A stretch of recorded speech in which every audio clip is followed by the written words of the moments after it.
મધ્ય પૂર્વમાં યુદ્ધની સ્થિતિ વચ્ચે દિલ્હીમાં મહત્વની બેઠક સાંજે પીએમ મોદીની આગેવાનીમાં યોજાશે બેઠક। સીસીએસ સભ્યો ઉપરાંત વરિષ્ઠ મંત્રીઓ બેઠકમાં હાજર। આંતરરાષ્ટ્રીય બજારમાં ક્રૂડ ઓઇલના ભાવમાં કડાકો। આજે કાચા તેલનો ભાવ 4% તૂટ્યો તો ક્રૂડ ઓઇલનો નવો ભાવ $99.55 પ્રતિ બેરલ પર પહોંચ્યો।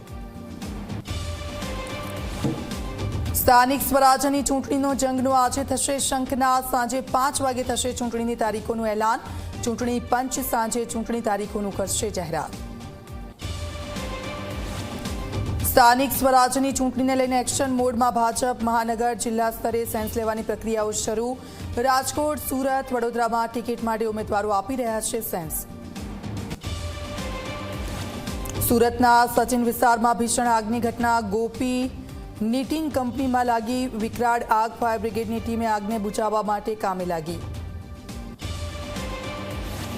સુરતમાં મ્યુનિસિપલ કોર્પોરેશને કર્યું બુદ્ધિનું પ્રદર્શન। પીપલોદમાં લોકોને તડકાથી બચાવવા માટે બાંધી ગ્રીન નેટ, પરંતુ અત્યારે ઊંચાઈ પર નેટ બાંધતા આવતો જ નથી છાંયડો।